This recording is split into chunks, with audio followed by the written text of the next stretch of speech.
Hello, welcome back to my channel. So it's been a minute and I was talking a little bit about this in a vlog, maybe a podcast episode recently, that I kind of started something and then I didn't know how to finish it, and then I kind of felt like that was an insurmountable obstacle, and I must have started 10 videos, whether they be actually full on recording them or making plans for them, notes, ideas, that kind of thing. And I just haven't actually finished anything in the last couple of weeks.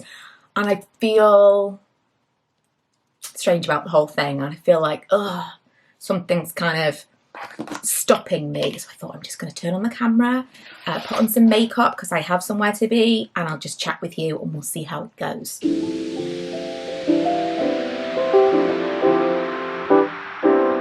Also, I've been downstairs. I've been downstairs with the dog, as I am most days. I've had this whole week off and done so little, and I also don't feel like I've had the week off. It's really strange.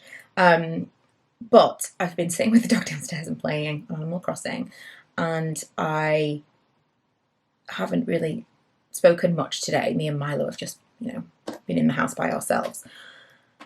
And once I turn on the camera, I don't know if it's the camera or the fact that I haven't spoken to anyone, I'm feeling kind of like jittery, which is odd, strange sensation. I haven't been wearing like a lot of makeup recently, but a little bit. I just do a nice moisturiser. It's been the vitamin enriched face base from Bobbi Brown. That's been my kind of moisturiser of choice. A nice moisturiser and a nice primer. This one, I don't know if you can still get this, but I'm going to repurchase it, and that is very rare for me. The Max Factor Radiant Lift. I really like this. My skin seems to be getting kind of back to its normal state. I had a moment where it was just so dry and just awful all the time, and it seems to be getting a little bit better, so that's good. But yeah, this has kind of been my... see, I have still got some flakiness around here. I think part of it is the weather, because I cannot put on enough lip balm at the moment, and Milo's been the same. Definitely, at least partially the weather. But yeah, this has just been my kind of go-to if I want to put a little bit of makeup on. Can you see? I'm like, shaky. It's weird. My go-to makeup stuff has been this. Also still really liking this Charlotte Tilbury matte beauty blush wand. The colour I've got is Pillow Talk, and I would definitely recommend it, but I hate the packaging so much. It's so annoying. It's like half filled with air, but also kind of difficult to get the lid off. I hate it. I really dislike it. If they could put that in a different packaging, like a pot or something, I think I would repurchase it, but I don't think I would repurchase the contour version, which is strange because that's the one everybody loves. Weird, isn't it? But yeah, I've been, if you've been following along on other channels, you will know I've not been quite myself recently. I have shared a lot. My intention with sharing as much as I have, because I kind of went through a phase of don't share too much because I didn't think I was in a very good headspace to handle criticism at that time. That time has passed, and now I feel like I want to share how I'm feeling, because partly I think it just helped me, but also I've had so many people message me and say they're feeling the same way, or it really does help to hear other people talk about it. So I have been talking about that quite a bit on my vlogs and the podcast stuff. But I just haven't really had the get up and go for any kind of sit down videos recently. I did have someone say that they hadn't even noticed that I'd not really been posting here because they'd been following along my gaming channel. So I set up a gaming channel, which was a total, like, if you know me but at all, I think I'm going to put on some eyeshadow. I think I'm going to put on some eyeshadow. Haven't done like proper eye makeup in a minute. Yeah, you've known me but at all. If I'm feeling a little bit stressed, I like a project. And I've been trying to avoid costly projects, I tend to lean into projects that involve a lot of shopping, because that's another little coping mechanism of mine. It's just shopping generally, and so I'll do like DIY or decorating in the house, and house stuff, geez, that can be expensive. So I decided to finally set up a vlog channel, sorry, a gaming channel, where I'm just chatting about games that I like and playing games, and you know, whether that becomes something or not, who knows, but it's really fun to do. And a couple of you followed along there, and I have been posting a lot. It just feels, it's a totally different part of my brain. You know, like when people say they're really full but they've got space for dessert. It feels like with that, there's no commitment, there's no expectation or need to do any of that. That's just like a fun little thing, and it's also sharing a little bit of escapism that I love, all at the same time. So yeah, I've been really enjoying that, and I have been posting there, but I just haven't had that really want to sit down and film a video thing. And the crazy thing is, I've had a few days of, right, I'm going to sit down and make some plans. And while I'm making the plans, I'm like, oh yeah, I want to talk about this, I want to talk about that. And I make lists, and I'm like, right, tomorrow. And then I wake up the next day and I just don't want to do it. So this is the longest I've been inconsistent in uploading in the 13 years that I have been online. And I wish I could say I'm taking some time off, it's really, you know, needed, and I'm feeling really great. I'm not. I feel really guilty about it, and I'm not benefiting from it at all because I feel guilty for not uploading. And I know that some of you will be like, you know, that's not necessary, you don't need to feel guilty. That's not really, I don't feel like you feel bad about it. I know nobody misses me. I know it's not important. It's just in my mind, you know. It doesn't matter. I was talking to my therapist last week, and she said something that really stuck with me, and I think will hopefully help me moving forward. And it was stick to the facts. I'm sure those of you who've been through something similar, dropping things all over the place, have heard the same thing. But when you are feeling anxious and you are telling yourself that you're kind of inventing a thing that's happening. So I'll give you an example that I did mention recently. I had accidentally booked my daughter's 18th birthday trip to coincide with Milo's first day of secondary school. Now, it wasn't completely random. That is when my daughter's birthday is. It's like that weekend. But I'd booked it on a Sunday night because that was the cheapest time. And I hadn't even thought when he would start school, because, I mean, they never start school on a Monday. When in the history of the world? But they're starting school on the Monday to give them time to kind of get used to the school and stuff before the rest of the kids start. So in actual fact, the rest of the school doesn't start on the Monday, but his first year he will. And I was absolutely beside myself. I've fixed it, it's fine, I've moved it to a different date, it's not a big deal, but I was just inconsolable.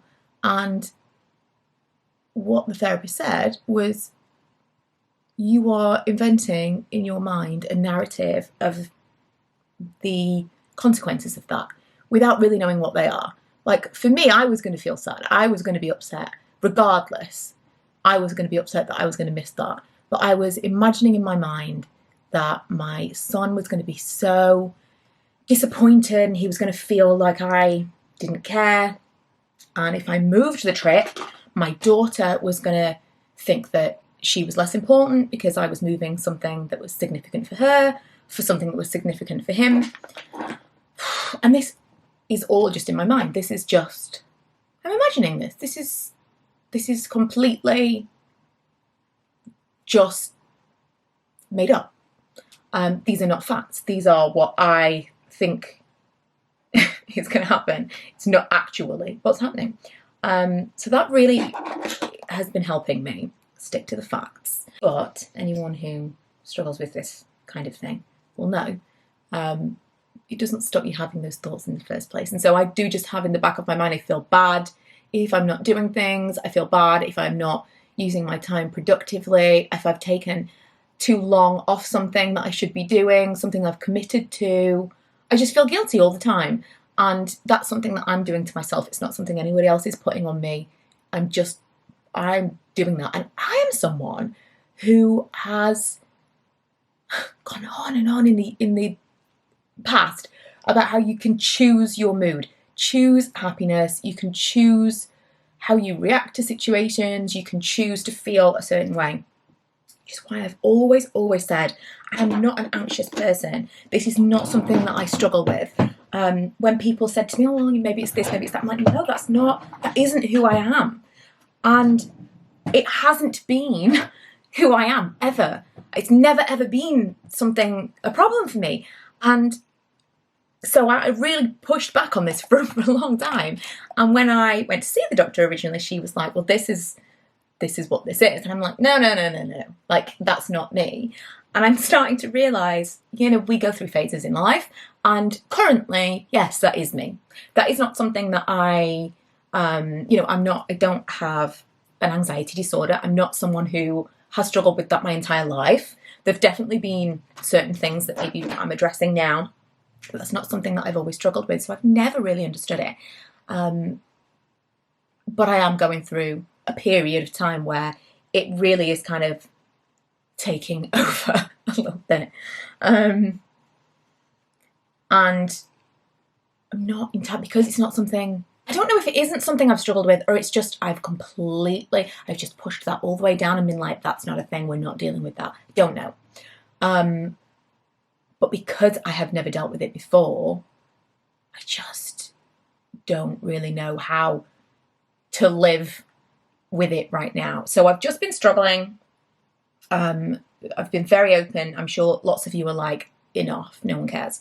But I think it's important to talk about this stuff because I am someone who is a positive person, and it's been mentioned by viewers in the past, like I'm not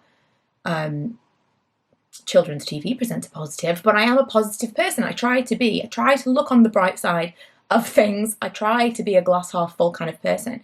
And right now, that is a real difficult thing for me to do. Even for someone who's done that pretty much my entire life. That is a really hard thing. And I'm starting to learn through these counselling sessions that part of what made me like that in the first place was maybe not positive experiences. Maybe I was trying to make things good because I couldn't deal with the bad, and trying to make things good because in the past, bad things have happened when people are in a good, when bad situations are happening, reactions are bad. You know what I mean? So yeah, but that's where I've been. That's where I've been in my own head. I'm still posting stuff. I haven't had it in me to just like go into a shop and be like, I'm really excited about these things. I'm never forcing it when I do those things. But at the moment, if I did that, it would feel forced. It would feel really false. And I would be like, oh, I don't care. This is a real thing though. And I know some of you are really antidepressant. I am just going with the flow at the moment. I do have an upcoming appointment, so no one panic. And I'm going to take my husband because I'm not good at advocating for myself. But I have noticed recently, and I understand that this is how they work, I just don't care about anything. I just don't care about anything. I'm still feeling fairly low. Still have some episodes of mega cry. But I'm not that excited about things. Really having to try to find some joy. And I get that that's what the antidepressants do. They try to they numb both ends of the scale. But I'm really looking for it and I can't find it right now. So I'm going to be maybe discussing reducing that as well because I'm missing that feeling. We'll see. I will keep you posted. As I always do. Too much information, McDade. That should be my name. But yeah, thanks for those of you sticking with me, and especially recently, because I was a bit offline for a minute. I had a couple of people message me, and a couple of people afterwards say they felt like they couldn't message me but they wanted to. I couldn't appreciate it more. I have a small community of really engaged people here on YouTube, and sometimes I honestly don't know. I mean, it's been the source of a lot of heartache for me over the years, but so much more happiness and comfort. Like, it outweighs that by so much. And there's been things that I have dealt with that I think I don't know how I would have done it without this small community, which seems crazy because we don't know each other, but I feel it. It's crazy. I know that I have like a large number of subscribers, but the actual community of people that watch is small, and I feel like there are quite a lot of you that I know, and we talk on Instagram, and it does really feel like an extended circle of friends, and especially recently it's meant a lot. So I really just wanted to post this to kind of draw a line for myself, because I did feel like there was some kind of block, so that I could maybe move forward and post something fun. I want to talk. I've got so many more empties to talk about, so I'm going to do another video like that. I also bought some stuff from Vintage recently, and I want to do like a try on haul. And I'm still posting video games on my other channel if you're all interested. I just like I really like that as a little bit of an escapism project. But I have been over there a lot. But yeah, thanks so much. I am about to go to my hair appointment and hopefully have something completely different done, because I need a change. I can't do an inside change right now, so I'm going to do an outside change.